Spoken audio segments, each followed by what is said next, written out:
Bonsoir à toutes et à tous, merci d'être avec nous. C'est le programme du soir sur New World Info. On débute avec le décryptage de l'actualité. Nous allons évoquer le Burkina Faso. Aujourd'hui, le terrorisme. Notre pays fait face à une campagne de déstabilisation. C'est le ministre burkinabé de la Défense qui fait cette déclaration. Nous allons l'analyser avec notre éditorialiste Mamadou Diouf. Bonsoir Mamadou Diouf. Bonsoir Samuel. Alors l'extension des attaques terroristes dans les régions de l'Est et de l'Ouest de notre pays a fini par convaincre les plus sceptiques que notre pays fait aujourd'hui face à une campagne de déstabilisation, a déclaré Jean-Claude Bouda, ministre burkinabé de la Défense, lors de la commémoration du 58e anniversaire des Forces armées nationales. Le bilan au cours de cette année 2018 est assez éloquent. On parle de 118 morts, dont 70 civils et 48 membres des forces de sécurité. Mamadou Diouf, est-ce que ce n'est pas un aveu d'échec de la part du ministre de la Défense? Un aveu d'échec, certainement pas. Je crois qu'il est en train de tenir un langage un peu plus clair, parce que le président de la République, Roch-Marc Christian Kaboré, l'avait dit avant lui, mais à demi-mot. À demi-mot, parce qu'il avait dit que le Burkina n'était pas seulement confronté à un problème de sécurité lié au terrorisme. Il y a autre chose derrière, puisque c'est ce que cela voulait dire. Et actuellement, le ministre de la Défense vient de le dire clairement. Quand on parle de déstabilisation ici, cela veut dire qu'il y a le problème sécuritaire avec ce qui se passe dans la sous-région de façon générale avec le terrorisme. Mais il y a un autre problème qui est là, qui est cette fois un problème burkinabé, où on considère qu'il y a des Burkinabés qui sont en train de travailler à déstabiliser le régime qui est en place actuellement. Alors justement, quand un ministre de cette envergure parle, il pense forcément à quelqu'un. À coup sûr, il pense forcément à quelqu'un. Non seulement il pense forcément à quelqu'un, mais il y a des faits qui sont là. Un des faits qui est là, c'est le procès qui est en cours, parce que les gens oublient ce procès, puisque malheureusement, comme on dit, Dame Justice prend tout son temps. Le procès du putsch manqué est en train d'aller dans le sens de ce que le ministre a dit. Parce que dans le putsch manqué, une des choses qui est reprochée aux deux généraux, ce n'est pas seulement le fait d'avoir voulu prendre le pouvoir, mais c'est d'avoir voulu déstabiliser le pays. Et on considère que ce désir de déstabilisation qui avait été fait par rapport à la transition, ce même désir de déstabilisation est là par rapport au pouvoir qui est en place actuellement. Et ici, comme pendant la transition, on disait que les gens ont fait appel à d'autres personnes. Et parmi ces autres personnes, il y a Sidi Lamine Oumar, qui est membre de la coordination de l'Azawad, donc les mouvements Touareg au niveau du Mali, qui fait partie des accusés et qui est en train d'être entendu actuellement, et à qui on reproche d'avoir éventuellement contribué d'une façon ou d'une autre à cette déstabilisation. Parce qu'à partir des téléphones portables que les gens ont pris, il s'est adressé au général Diendéré. Il lui promettait même des hommes qui pourraient venir de Djibo pour les renforcer. Pendant que le général s'était réfugié au niveau de l'annonciature pour échapper aux gens, il l'a appelé. Et pendant cette période, sur les téléphones, il lui a dit de ne pas déposer les armes s'il fait confiance à ces hommes. Bon, quand on l'a interrogé, bien sûr, il a nié tout ça en disant que bon, c'est son ami, c'est des gens qui les recevaient quand il venait là-bas. C'est la raison pour laquelle il l'avait appelé pour lui remonter le moral. Mais ça montre ici que cette question de déstabilisation peut prendre le chemin d'un pays étranger, ici le Mali, à travers soit le mouvement Touareg, soit les mouvements terroristes. Mais ça peut prendre un autre chemin également, la Côte d'Ivoire, avec le parti qui était au pouvoir, le CDP, puisque là-bas également dans le procès, quand on entendait M. Léonce, qui a été un ancien pratiquement homme fort du CDP, il y avait une équation qui se posait là-bas avec une valise de 50 millions qui est venue de la Côte d'Ivoire. C'est toujours le général Diendéré qui l'a appelé pour lui dire que vous avez un colis venant de la Côte d'Ivoire, et le colis, c'était effectivement un sac dans lequel se trouvaient 50 millions. Au tribunal, il n'a pas nié l'existence du sac, il n'a pas nié l'existence des 50 millions, mais il dit que c'est de l'argent qui a été collecté auprès de leurs partisans pour les activités du parti. Alors que pour les gens du tribunal, c'est de l'argent qui a été collecté pour venir participer à la déstabilisation et soutenir les militaires qui avaient fait le coup d'État. Donc la question de la déstabilisation, ce n'est pas aujourd'hui seulement qu'on en parle.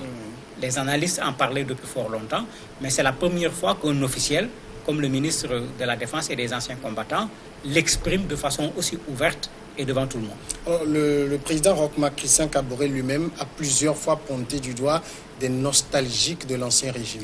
Mais bien sûr, on les a toujours accusés puisque le procès lui-même a révélé un certain nombre de choses, puisque il y a deux procès d'ailleurs. Il y a le procès du putsch qui implique indirectement la CDP. Il ne faut pas qu'on oublie qu'il y a un autre procès où une bonne partie des anciens membres du gouvernement sont poursuivis. Ils sont actuellement en liberté provisoire ou bien en liberté, mais toujours à la disposition de la justice. Et dans ces deux procès, il y a toujours cette question de la déstabilisation du pouvoir qui est actuellement en place. Et quand le président parle, en fait, c'est cela, puisque dans la déstabilisation, quand ce n'est pas le CDP directement qui est visé, on considère que les éléments qui font la déstabilisation le font pour le CDP. Parfois même, les gens vont plus loin en pensant que, bon, puisque l'ancien président, plus le général Diendéré, étaient un peu les hommes liges de la France et d'un certain autre nombre de puissances en ce qui concerne la sécurité au niveau de l'Afrique de l'Ouest, ils sont en train d'utiliser leur propre réseau pour créer cette déstabilisation au Burkina, puisqu'ils ont perdu le pouvoir. Alors, ce qui est sûr, on ne peut quand même pas ignorer que les attaques ont commencé après la chute de Compaoré. Oui, mais c'est ce que les analystes avaient dit dès le départ. Les analystes avaient trouvé curieux que le Burkina Faso, qui a 1500 km de frontières avec le Mali, 500 km de frontières avec le Niger, deux pays qui sont concernés, ici par Boko Haram au Niger, ici par le Moujao, les AQMI et autres mouvements terroristes, il n'y a jamais eu de problème au Burkina. Mieux, le Burkina a souvent été utilisé pour résoudre des problèmes, aussi bien pendant que le Mali était confronté à des problèmes avec les Touaregs, que pendant que le Mali était confronté également avec des problèmes avec AQMI. On se rappelle bien qu'à Gali, par l'intermédiaire de Diendéré et du président Blaise Compaoré, a aidé plusieurs fois à libérer des otages étrangers qui sont passés même par le Burkina avant de retourner dans leur propre pays. Donc les gens pensent que pourquoi le Burkina non seulement n'avait jamais connu des attentats, mais mieux, le Burkina était même capable d'aller dénouer des situations au niveau de ces mouvements violents. Comment se fait-il que le Burkina aujourd'hui reçoit des attentats? C'est parce que certainement ceux qui ne sont pas contents du régime actuel sont peut-être en train de jouer sur leurs relations pour faire de la déstabilisation. Les analystes l'avaient dit bien avant. Alors aujourd'hui, les forces armées burkinabées payent quand même un lourd tribut dans ces attaques. On parle au moins de 48 morts dans leur rang. Comment est le moral au niveau des forces armées burkinabées? Il doit être fort parce que quand on a vu ce qu'ils ont fait avec le 58e anniversaire de l'armée, ils ont préféré ne pas faire de défilé militaire au niveau de la place de la Nation, comme ça se faisait d'habitude, juste une sorte de prise d'armes pour montrer la solennité, pas seulement de l'anniversaire, mais du moment, parce qu'effectivement, comme vous l'avez dit, les forces de défense et de sécurité sont en train de payer un lourd tribut. Et aussi bien dans le discours du ministre que dans le discours du président de la République, ils ont ragaillardi les troupes. Le ministre reconnaît qu'il y a quelques difficultés d'un point de vue matériel. Il s'est engagé à ce que d'un point de vue matériel, qu'on mette encore plus de moyens à la disposition de ces forces de défense. Le président de la République les a rendus hommage. Mais dans le discours du ministre, il a dit quelque chose qui montre qu'ils sont toujours sur le pied de guerre. Il dit que ce n'est pas seulement l'armée, mais les 20 millions de Burkinabés également sont contre cette déstabilisation. Et ceux-là également se leveront avec l'armée pour défendre le pays.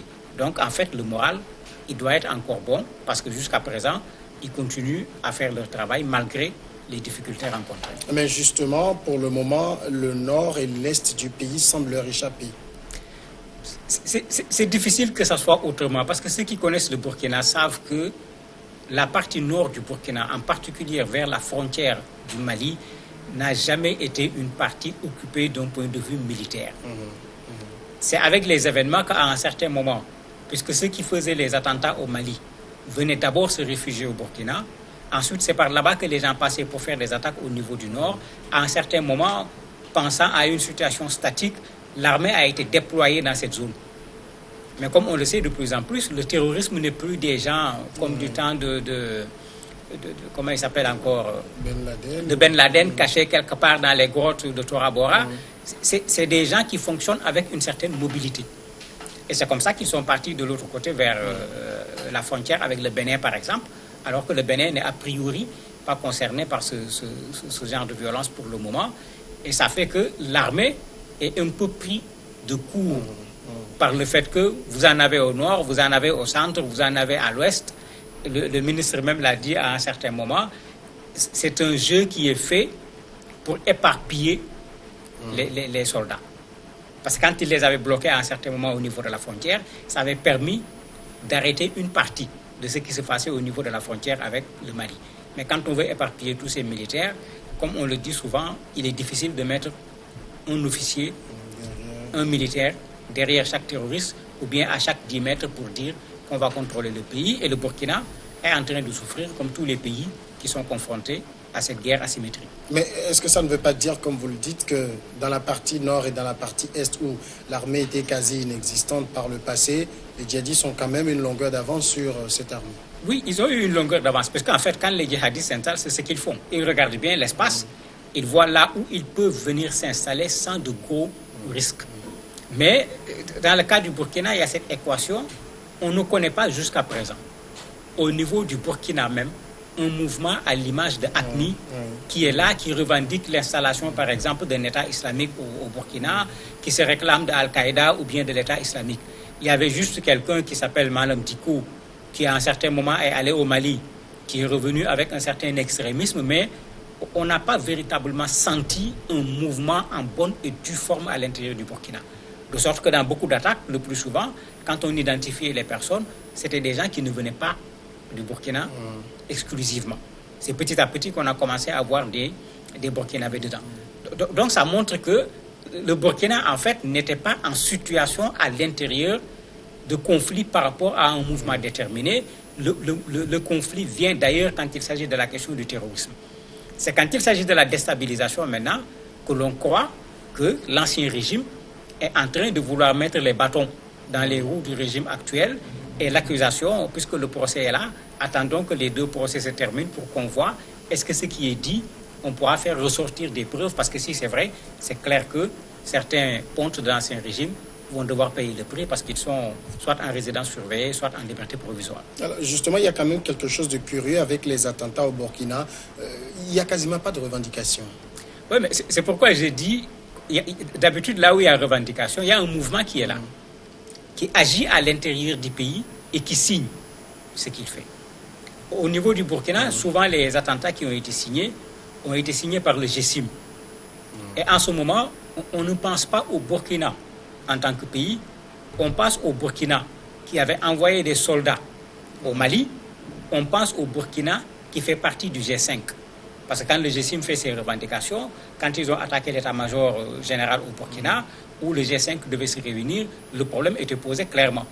Et il faut le rappeler, à partir de janvier, c'est le président Marc-Christian Kaboré qui va être le président du G5.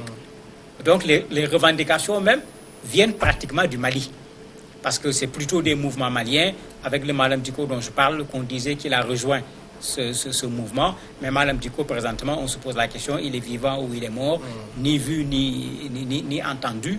Si ce n'est pas ce Malam Dicko, il n'y avait pas grand-chose au Burkina qu'on a de façon formelle pour pouvoir revendiquer des attentats. C'est plutôt ce groupe de soutien et de défense à l'islam, comme ils disent, de l'islam et des musulmans, qui a revendiqué une bonne partie des attentats au Burkina. Mais est-ce que le renseignement burkinabé n'est pas en souffrance aujourd'hui? Parce que si des gens qui sont déjà quand même sous la main des autorités judiciaires, les généraux Diendéré et l'autre général, et puis à partir de la Côte d'Ivoire, on peut organiser cette campagne de déstabilisation, les services de renseignement ont un problème. Mais les renseignements au Burkina ont un problème parce que Diendéré était la tête du renseignement au Burkina.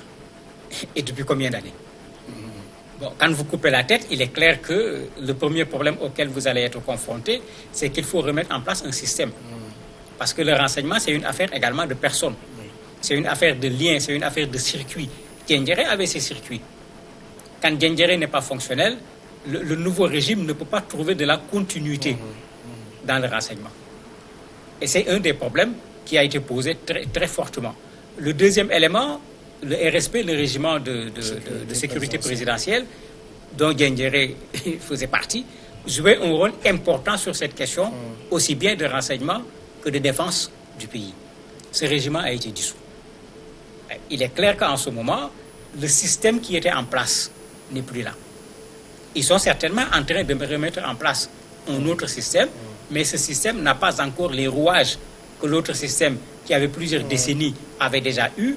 Il n'est pas évident que les relations que l'autre système avait au-delà des frontières, eux également, ils l'ont, de sorte que tout le monde le reconnaît. La question du renseignement aujourd'hui est un des problèmes pour les forces de défense et de sécurité au Burkina. Mais Kaboré n'est pas un novice. Oui, il n'est pas un novice, mais il n'était pas dans le renseignement. C'est ça la différence. S'ils avaient Diendéré de leur côté, par exemple, s'ils avaient le général Djibril Bassolé de leur côté, à coup sûr, une partie du circuit du renseignement serait intacte jusqu'à aujourd'hui.